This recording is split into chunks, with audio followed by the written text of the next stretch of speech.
Hello and welcome, everyone. I'm Janelle, and I'm so excited to be your host today on behalf of the amazing team at MaxGen Labs, where we're all about empowering your wellness journey with personalized at-home testing, whether you're a parent, a practitioner, or just curious about detoxing. Welcome. We've got a powerful and eye-opening conversation ahead. Today, we are joined by our April Practitioner of the Month, Greer McGuinness, a registered dietitian, certified detox specialist, certified master herbalist, and certified Lyme specialist. She holds a master's in nutritional science and is also a two-time published researcher specializing in autism and alternative medicine. Greer runs a virtual practice called Biomedical Healing for Kids, helping families navigate functional medicine for children. Today, she's here to unpack detoxing, the truth and myths. Is it essential or is it just another wellness trend? We'll be diving into the real science, and yes, we'll save time for your questions at the end, so drop them in the Q&A. So without further ado, let's give a warm welcome to Greer McGuinness. Ah, Thank you. Super excited to be here with everybody today. I'm going to share my screen. Can everyone see my screen and we're good? Yes, maybe? Yes. Okay, perfect. Just wanted to make sure. Hi, everybody. Happy Friday. I'm super excited to be going over the detoxing, the truths and myths on detoxification. It's one of my favorite topics to talk about. It's a very very hard topic to talk about because when you hear the word detoxing, one of the first things that we think of is green smoothies and especially in the medical world, it's a very difficult word because it can mean a couple different things. And we're going to be kind of talking about them. So I know everyone probably has tons of questions, and I'm super excited to be able to go over everything. So save your questions to the end because the likeliness is I might actually will answer one of your questions during this presentations. But if I didn't, definitely ask in the Q&A when we get to the end. So my name is Greer McGuinness. I love research. I love working with families, and this is my life and my job. And if you haven't followed me or if you know who I am, you know I have a son that's on the spectrum, and I have done a lot of amazing things with him over the years. And I share our story and our journey, and I help other families in their journey to helping their kids to rebalance. That's essentially what I love to do, is help kids rebalance. So when it comes to detox, I posted this question in my stories, and I just was asking people, what are your questions on detoxing? Are what questions do you have? Are you concerned about certain things? And I got so many responses. It was insane. It was so crazy. And so I tried to utilize all your questions into this presentation. And then I also added some questions at the end. So bear with me. I'm going to try to do a lot of information and hopefully answer all your questions that you have towards the end and make things a little bit more clear for everybody. So, unfortunately, we come in contact with a lot of toxins. We come in contact with about 800,000 toxins per day. Like, I mean, if you just go outside, get in your car, go to work, I mean, you have to think everything from the air to what's in your car to what's in your office, the floor, the ground, the air ducts, things like that. It's a lot of toxins that we come in contact with every single day. So our body sometimes gets really over flooded with things. So when we look at toxins in general, we go, okay, 800,000 toxins. Well, we must have a lot of science behind how damaging some of these toxins can be. And unfortunately, we do not. Out of the 800,000 toxins, only about 1,000 are chemicals known to be neurotoxic in experiments. There's about 201 chemicals known to be neurotoxic to human beings, and only 12 chemicals that we know of that 800,000 that could be toxic to human neurodevelopment, which is what we were talking about in children.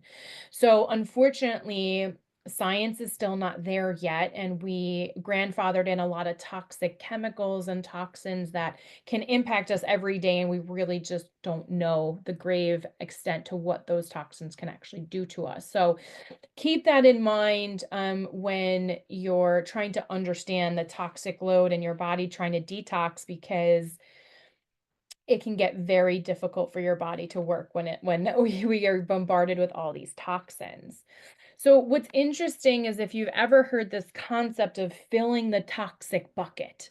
Everybody has their own bucket, and when you fill their bucket with heavy metals, toxins, food, medication, it's like all of a sudden they have this overflooding of symptoms. So your symptoms could be ADHD or eczema or autism or any type of symptom that could come out, gut issues, stomach issues. So we have this thing called filling your bucket where everyone has a bucket that gets filled. The problem is when you fill the bucket actually shrinks.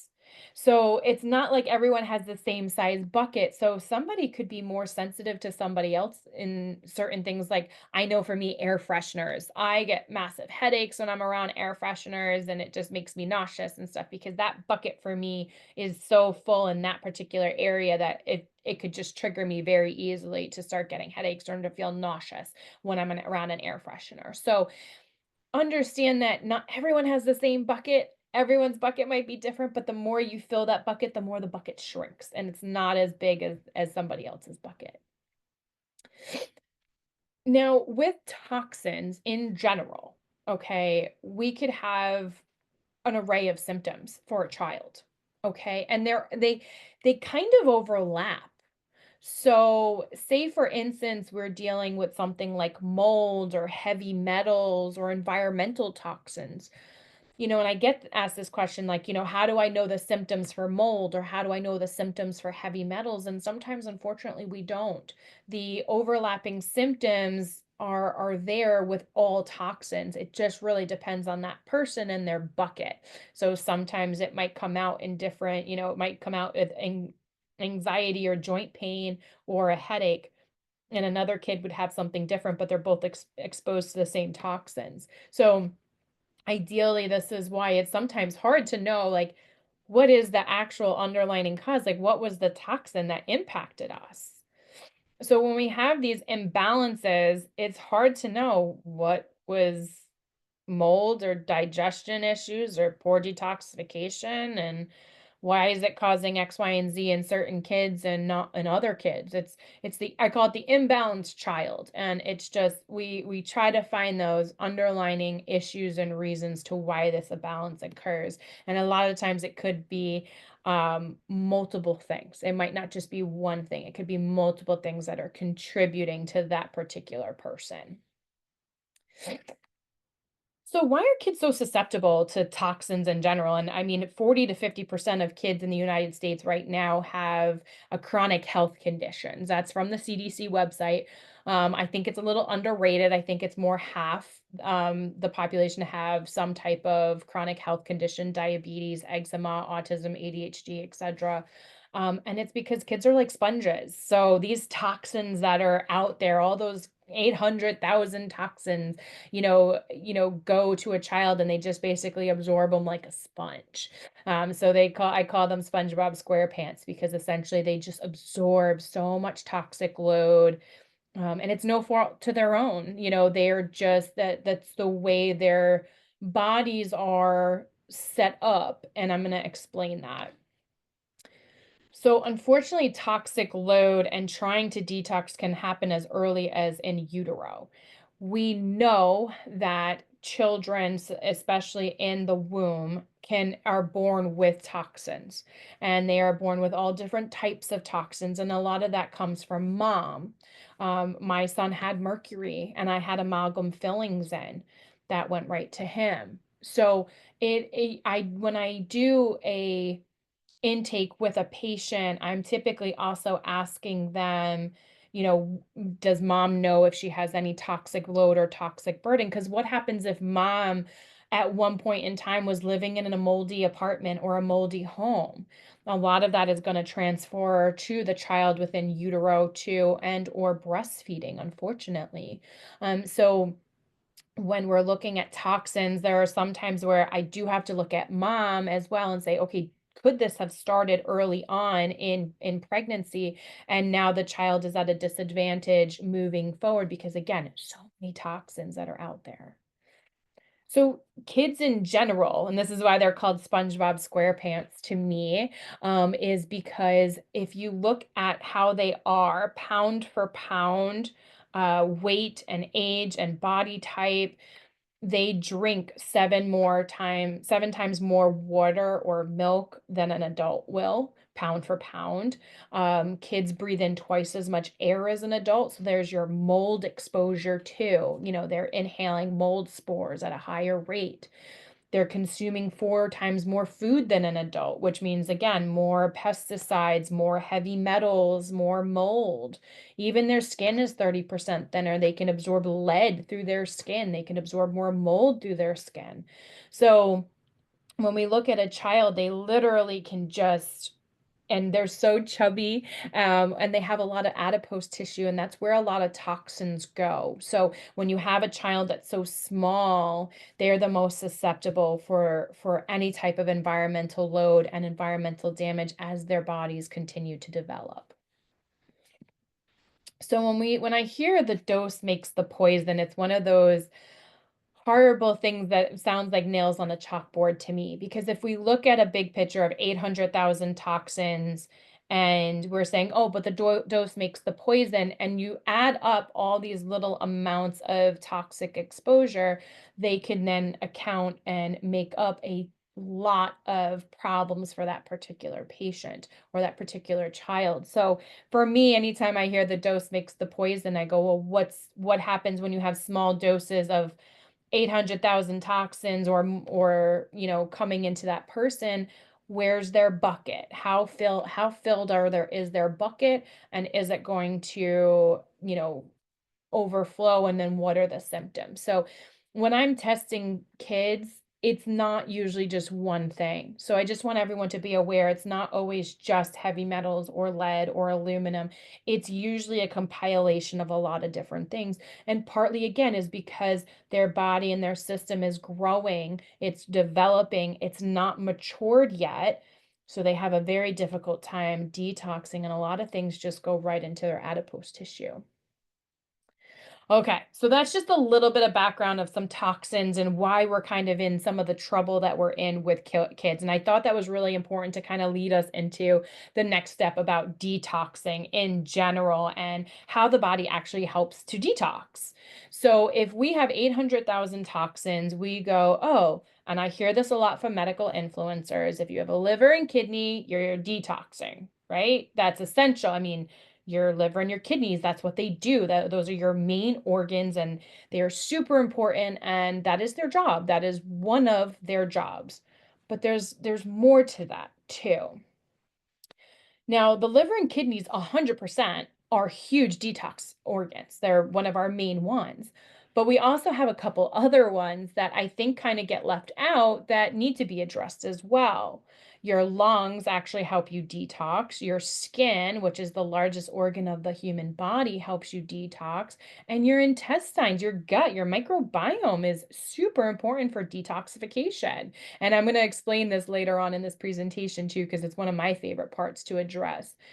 But when you're working with a kid, they don't sweat. I'm sure a lot of us know, okay, if you want to try to detox, you need to sweat it out a little bit or get things going. But babies don't always sweat. So that's a hard thing for them to do. So, and their gut is developing and their lungs are still developing. So their liver and kidneys, we put a lot of pressure on those to do a job, and a very large job at that. So this is where parts of the problem come in when you're working with children that I think it gets often overlooked is a lot of these main organs for detoxification are not fully developed or not fully up to par until much later in life. So, for instance, you have the kidneys. Well, kidneys are going to fully develop between the ages of 4 and 6. It doesn't mean that they're not developed currently and they're not doing a job. It's just they're not fully developed to do 100% of their job until a few years after you're born.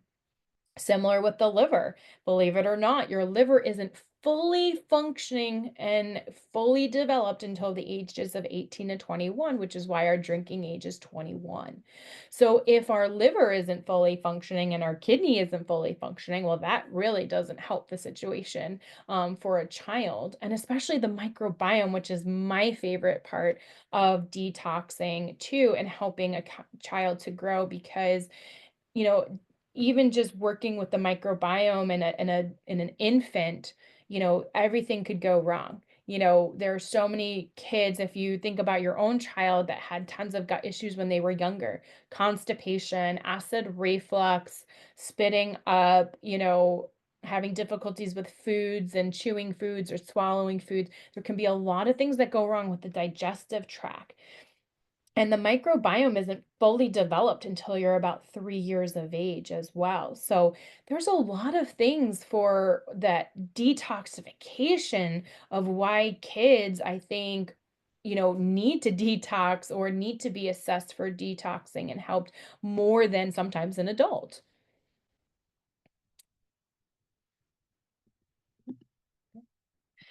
This is one of my favorite charts, especially about the liver. And if you've watched some of my presentations in the past, again, this is again one of my favorite diagrams because I think it really shows, one of the most important things with a liver and any organ is that you need nutrients in order for that organ to survive. Okay. So an organ isn't going to function or function well or to the best of its ability without nutrients. That's just the human body. So it doesn't mean that it's not going to work, okay, if it doesn't have those particular nutrients. It just means it's not going to work well, okay? It's not going to be able to do its job to the fullest capability that it can. So we have some different phases of detoxification for the liver, phase 1, 2, and 3. They don't always go in order, okay? So you could have a toxin come in and completely bypass phase 1 and go right to phase 2. Or you could have a toxin completely bypass the liver altogether and go right into the adipose tissue, and it doesn't actually try to get removed out of the system. So if we don't have these particular nutrients for certain phases, it could be problematic for things to actually work. And if we look again at phase 2, we need a lot more nutrients. So sometimes phase 1 can happen and phase 2 doesn't happen. And then that becomes more problematic because then things don't get removed out of the system by urine, bile, or stool. It actually gets recirculated into the system. And that's where more problems happen with children in general. So again, if your organs are not up to date, if they're not, the age appropriate to where it's fully functioning, and then you have nutrient deficiencies, that just causes more problems. And that's why when someone says you have a liver and kidney, well, that's kind of a problem. It might not work as well as we hope that it would work. Okay. And that's just one organ. I mean, it is a main organ. It does a lot of different things. But what about some of the other ones? Well, what people don't know, because I don't think it's talked about much, is actually your microbiome is one of your first lines of defenses with trying to detox. If you think about a lot of the things that you drink or you eat, inhale, everything kind of goes through that gut, whether it goes directly into your digestive tract or it comes through bile in the liver. So your liver creates bile, which is about 95% reabsorbed into the system, but it helps push toxins into the gut so it can be excreted through stool. So your microbiome is actually really important for detoxification. So even things like heavy metals, we need certain microorganisms in order to neutralize those toxins and remove them from the system. It's one of your first line of defenses, and it is super important. I will never detox somebody unless their gut is up to par. Okay. And that's super important to understand because if the gut isn't working, we're not detoxing at all. And it wouldn't be ideal to try to detox without the microbiome being working first. There's actually certain microorganisms like certain lactobacillus and bifidobacteria that neutralize certain heavy metals. And I use them too in my practice. So, when I test somebody, I could say, oh, I think we need a little bit more of Lactobacillus reuteri or something else to neutralize this particular heavy metal. It's actually really important. And that is the job of the microbiome. That is the first line of defense and one of the most important factors in helping to remove toxins. Super cool, super interesting, and something that many people don't realize.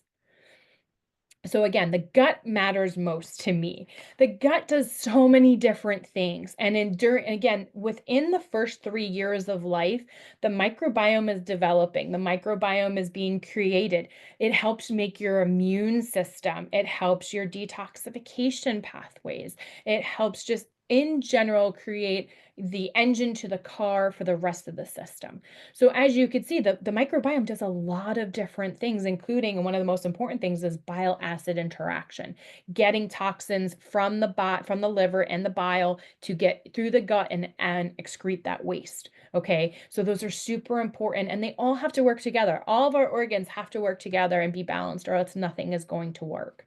So with the microbiome, we're looking at so many different aspects of a stool test. That's what I do. That's one of my first things that I'll probably do with every single patient that comes through my door.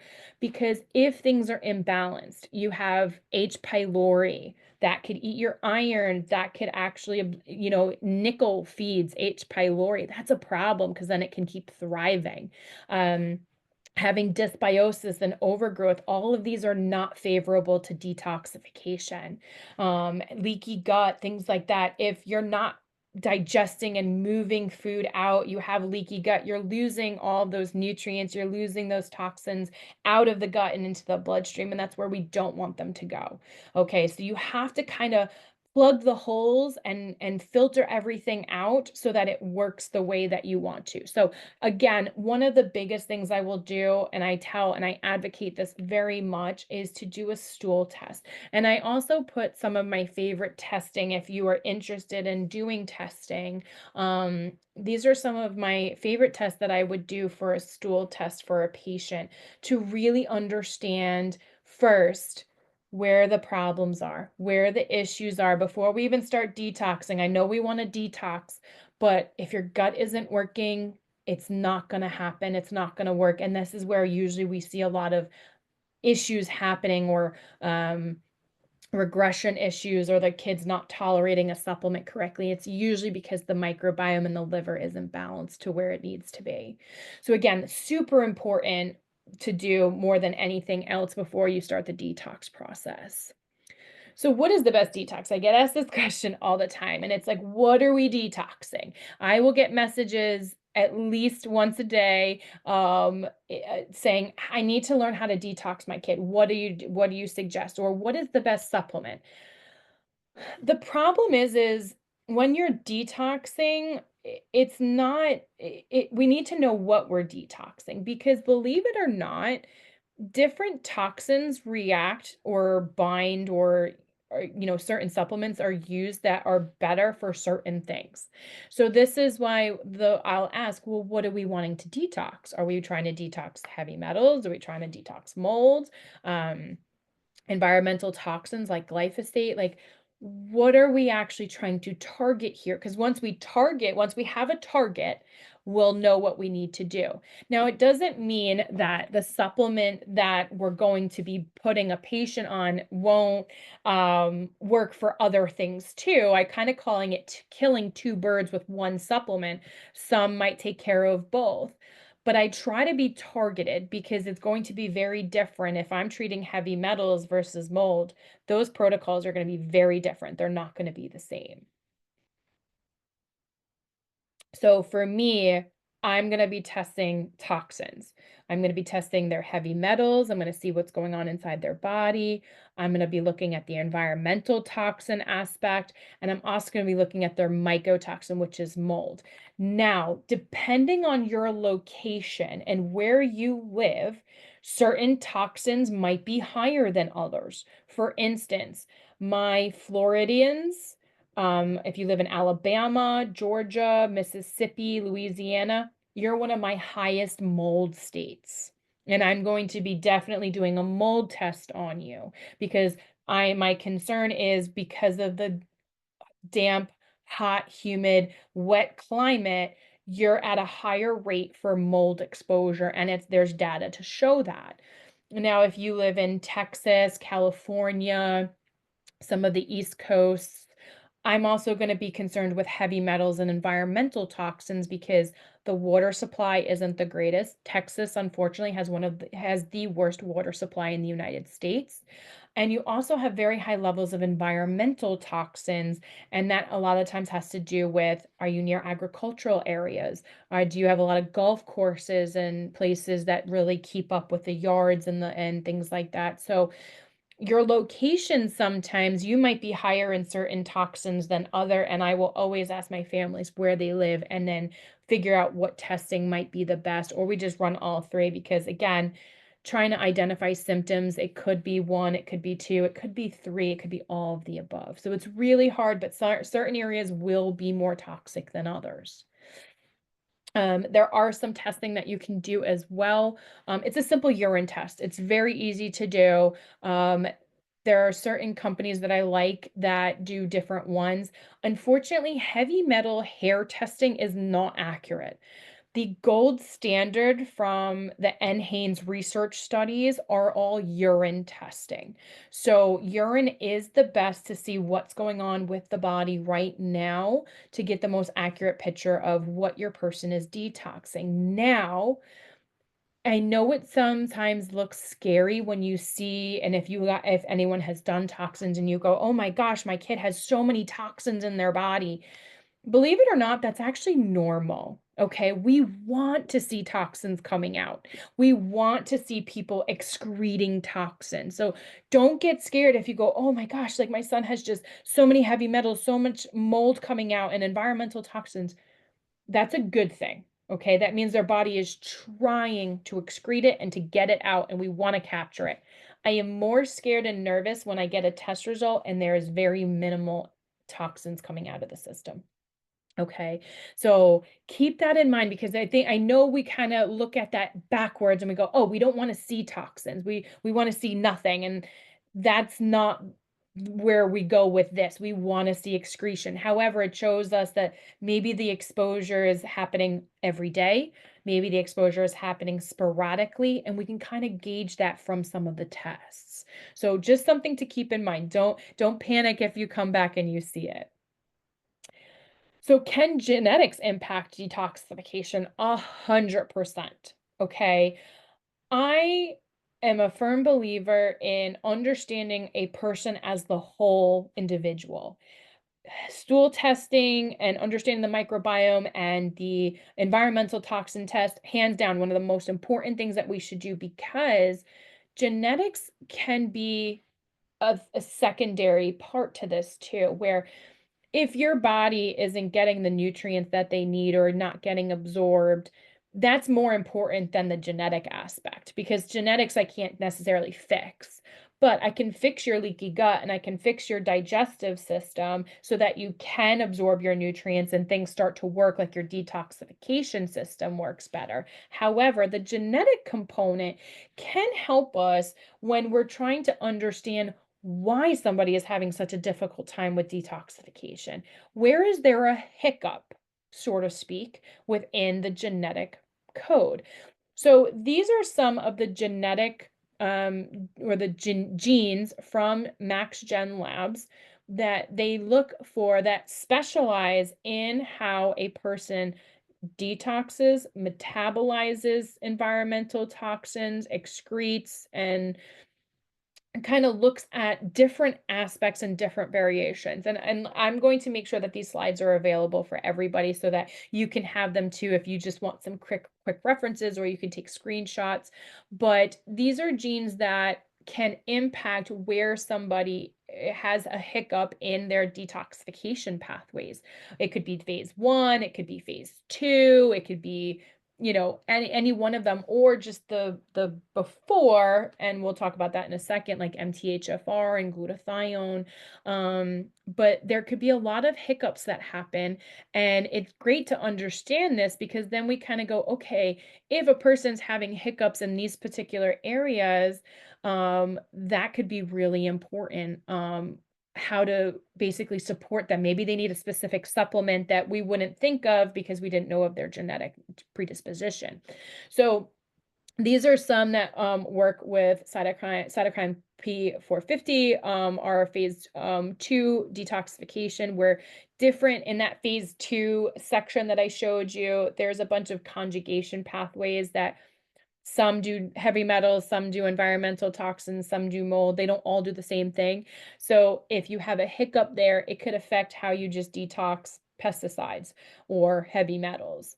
And similar, like I said, the MTHFR, NAT1, salt, glutathione channels. These are just some of the genetic SNPs that can impact how someone is detoxifying or preventing them from detoxifying correctly. So I definitely love learning all the different types of genetic ways we can support somebody. It's not the only way, but it's definitely one of the most important ways to understand the epigenetic aspect of a child and how we could better support them.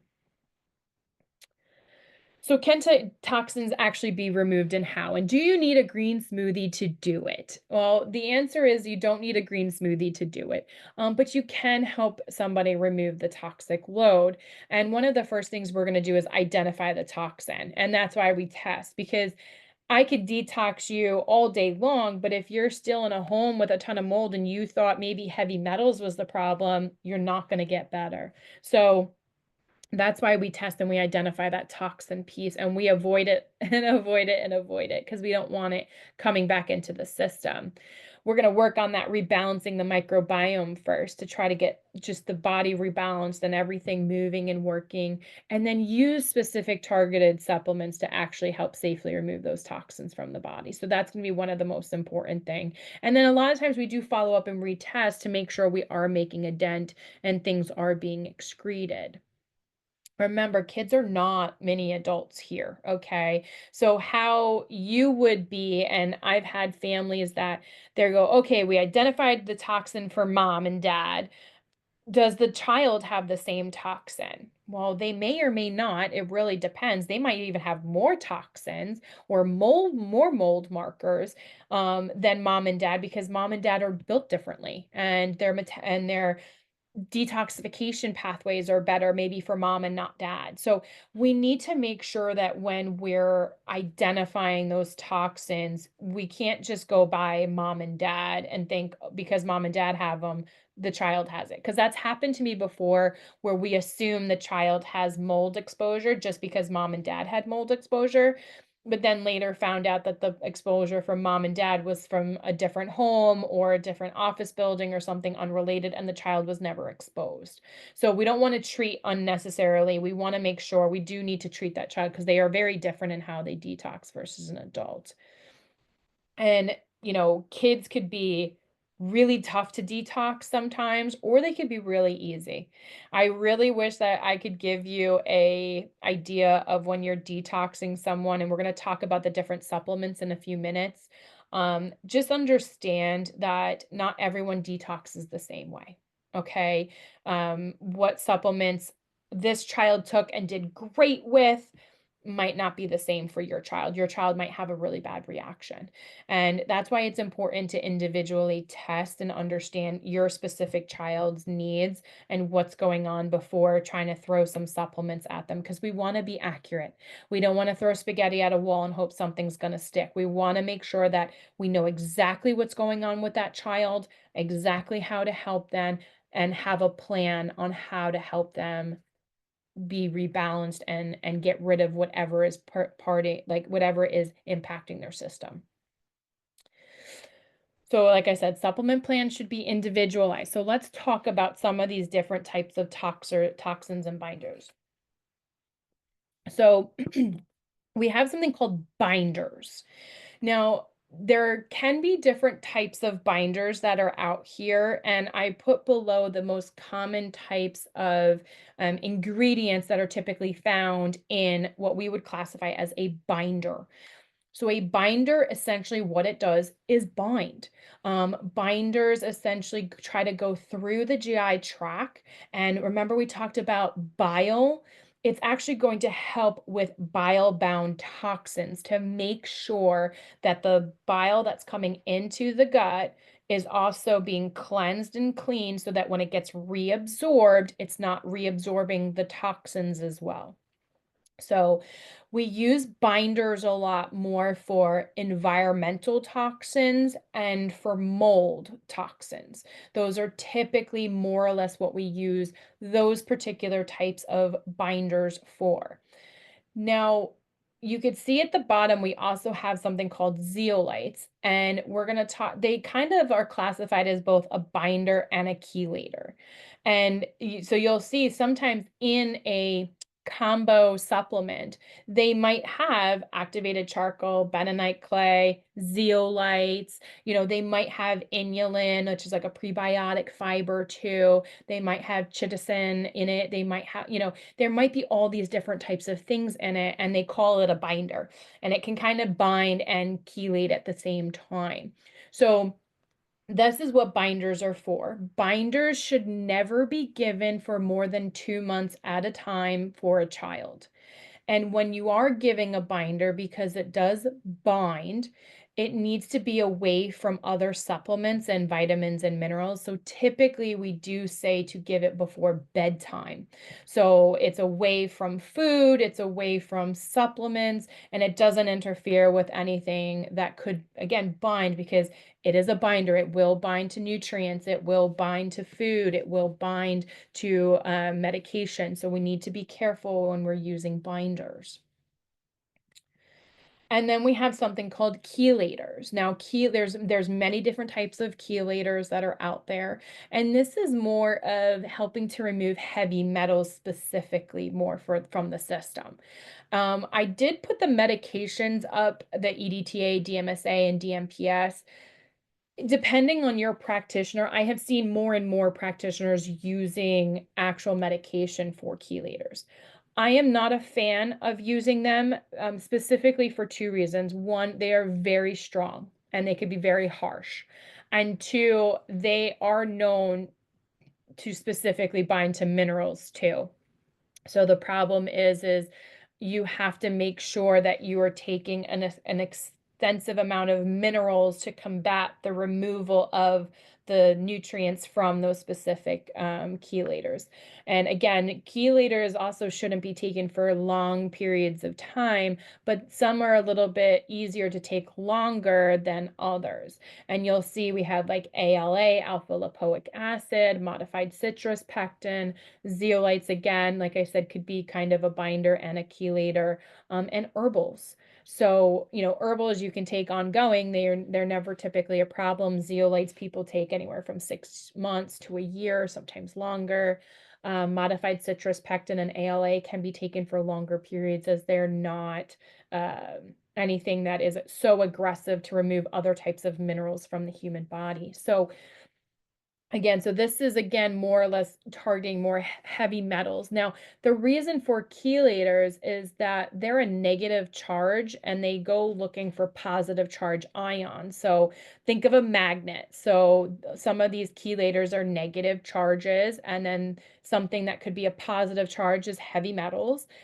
Certain toxins like mold and pesticides could have positive ions, and they go around, they basically encapsulate it. So essentially, that's essentially what they're doing. So again, I always say really make sure you're monitoring your micronutrient levels, because they can kind of fluctuate a little bit when you're using some type of chelator.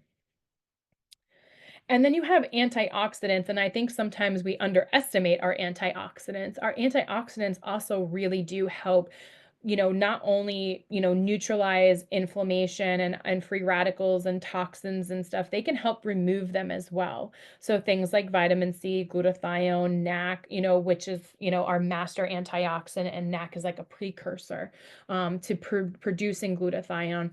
but those are our natural body's way also of fighting off and detoxing as well. So there are times where if you're a mold patient, some of these things might be really helpful because they just kind of help boost up the body's system and helps detox more naturally. And sometimes we have to go more naturally than using a specific supplement, and it just depends on that person's body. So there are multiple different types of supplements that can be used. It really just depends on the particular use for those supplements. I wanted to address this because this was a big question that I got multiple times when I asked my question about detox is the GRAS certification, generally regarded as safe. There's a lot of controversy out there about supplementations for detoxification. And, the generally regarded as safe are for basically for supplementations. Um, there is no real restricted guidelines from the FDA. Supplement companies do have to do certain testing or follow certain laws to make sure that their supplement fits into that category. There will be supplements that are out there that I don't like. I might not like, some of their ingredients. Might not like what they are producing, or I might not see, what they're making is worth it when there's other supplements that are out there. So understand that we try as practitioners to use the best standard of supplements. And, obviously some supplements are going to be more expensive than others, but that doesn't mean that they're better or that they're safer or that their ingredients are better. Sometimes it's really just based on the supplement itself. And I just want everybody to be aware that, supplements are there to help bridge the gap, but it doesn't mean that nobody's going to have a reaction out of those supplements. Reactions can happen at any time with any supplements. I've seen people react to all different things, including just a prebiotic. So it's not always sometimes the supplement that's at fault. It's sometimes the human body that's at fault. And that's important to understand, especially when we're dealing with detoxification. It's not, we can't just blame one supplement for everybody's wrongdoing. Sometimes it really just is that person and the human body just isn't prepared to be where it needs to be at that point, or that supplement isn't going to be helpful during that time. So this is my favorite thing that I say to families all the time, because I get asked this question, like, what's your favorite supplement? What's the best supplement? And I'm like, it's the wow theory. Whatever one works. Whatever one works for you and your child is the one that we're going to follow. And I know that's not, it's a hard question to answer sometimes, because what worked for my child obviously might not work for somebody else, but it did work for us. And that's okay. It was the wow theory. It worked for us, but it might not work for you. And that's what, when people ask me, and this is one of the most commonly asked question is, what is your favorite zeolite? Which one's better? This one's more natural. This one's a powder. It's like, I've seen them all work. I've seen them all do amazing things. And it might have worked for this person, and this powder worked for this person, and this liquid worked for this person, or you might have not seen anything because it might have not been their issue.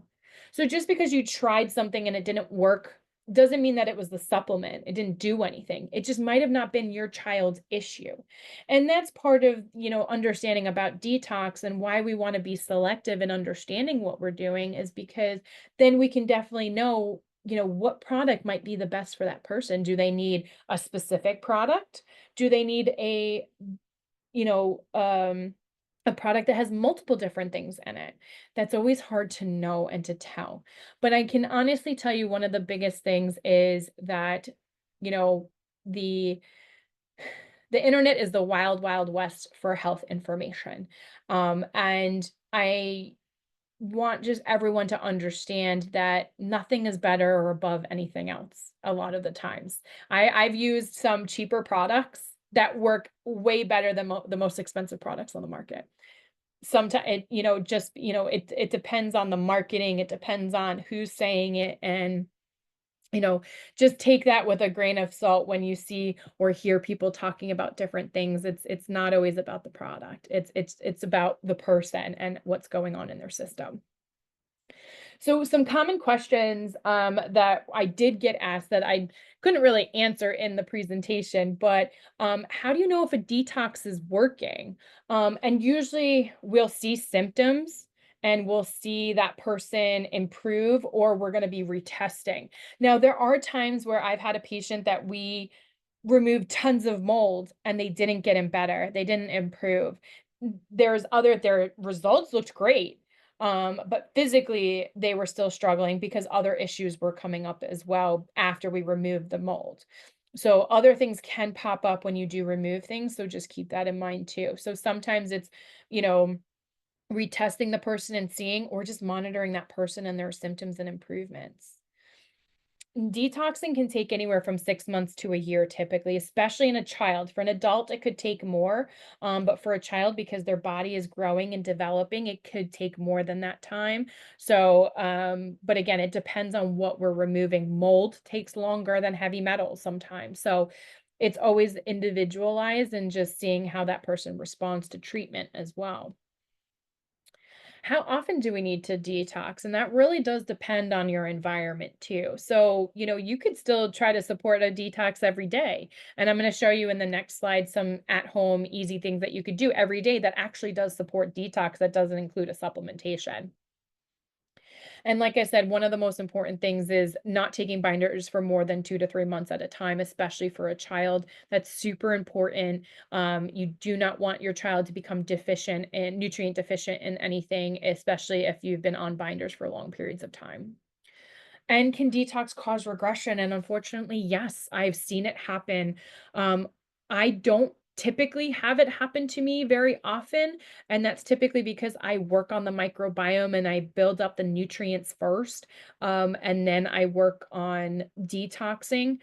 The kids that I've ever had regress or have symptoms that come out usually have underlining PANS or PANDAS, and that's usually a very telltale sign when I just start working on their microbiome and things start to go a little hairy, is that we then have to test them for PANS and PANDAS, and all of them have always tested positive, unfortunately, and that's just comes with an overlook that their symptoms didn't align originally with PANS and PANDAS, but it can happen when you start kind of stirring the pot a little bit.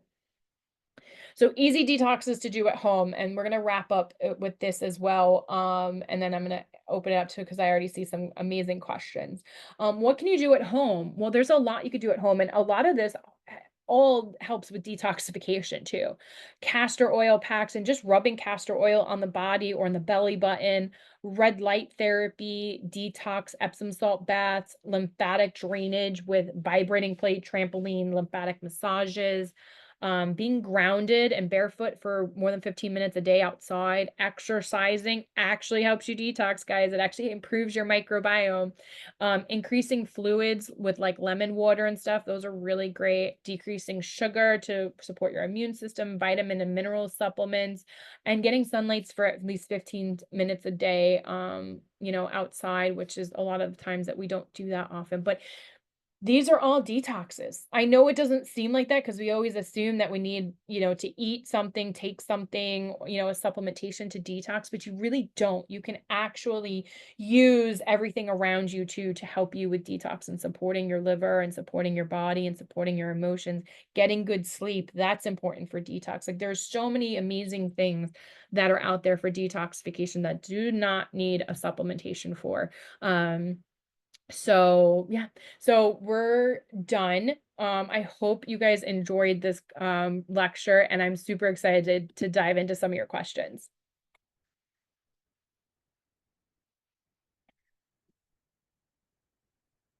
Okay, so we have how does the MTHFR gene come into play with digesting and absorbing nutrients? So MTHFR is in the methylation cycle.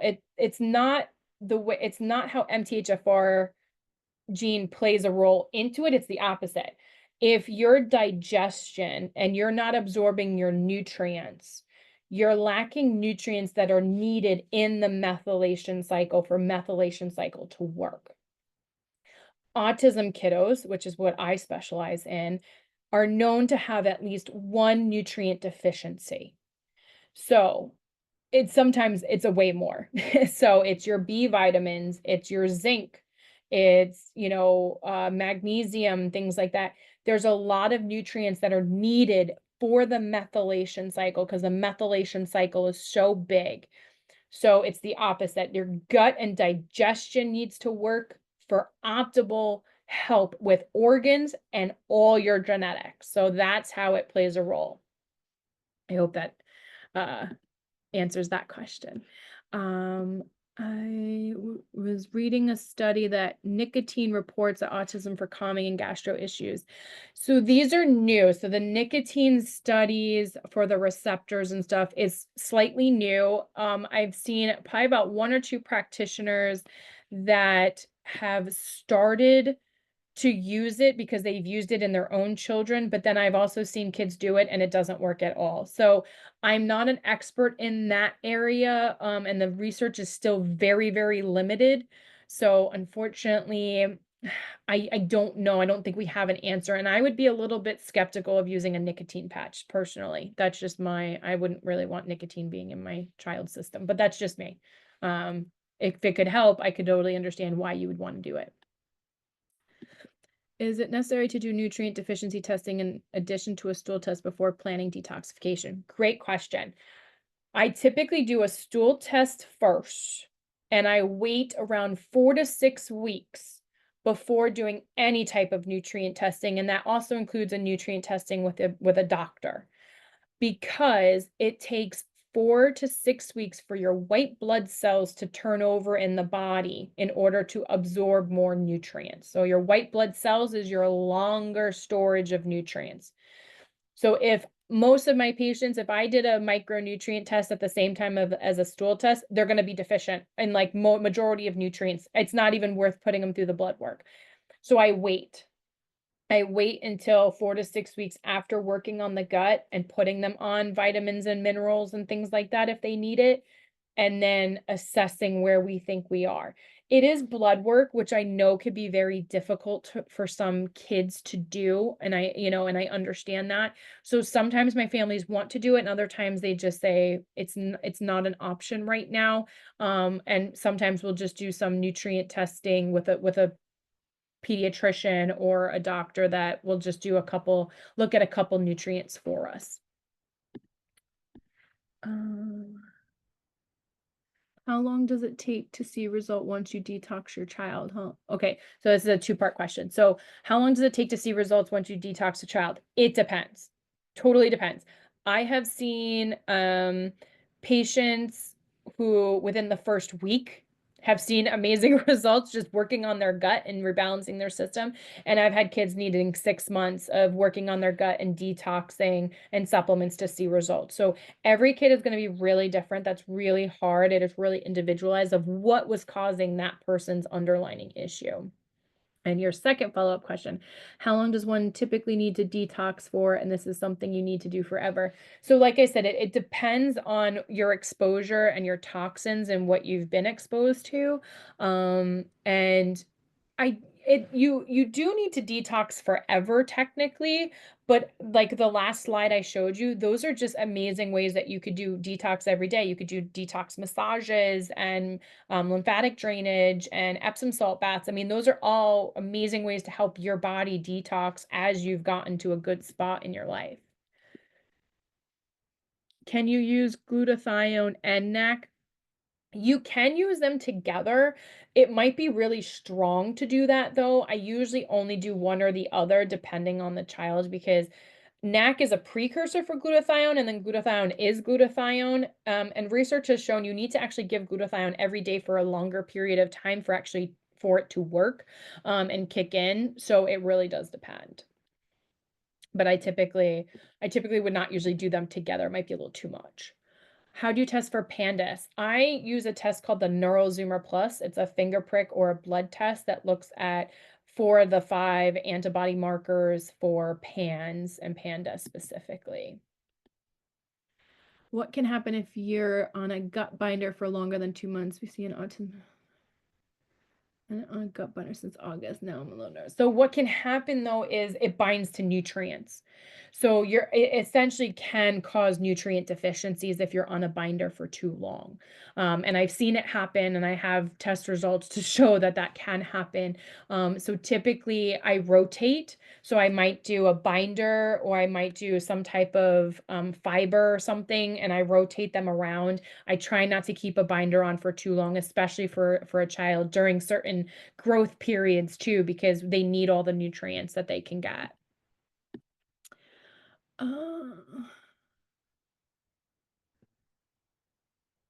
Uh, I have Z-lights doing lymphatic massages. What shall I do?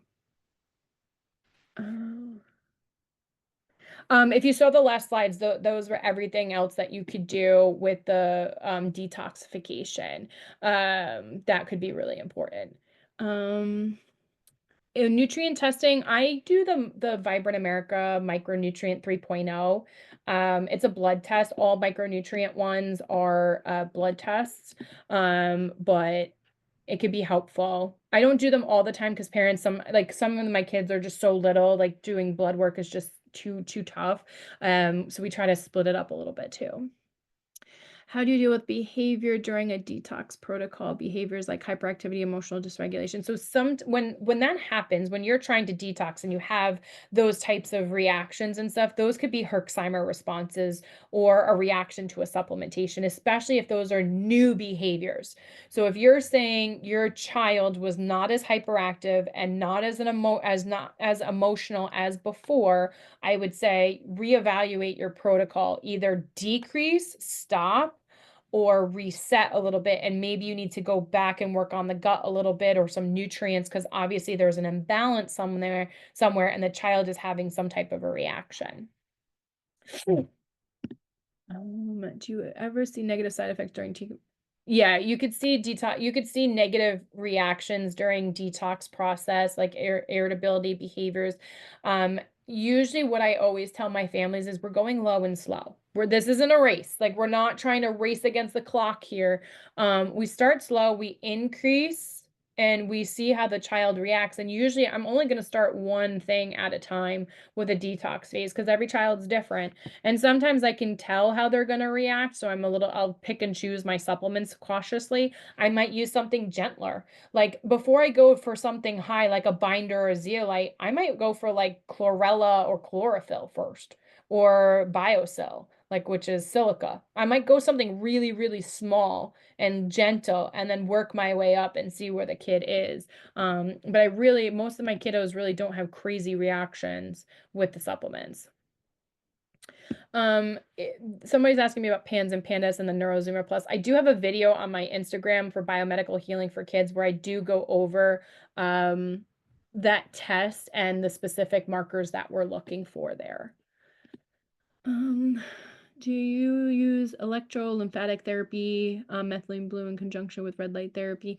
So, I don't specifically use electrolymphatic therapy. I know people who do. I just, you know,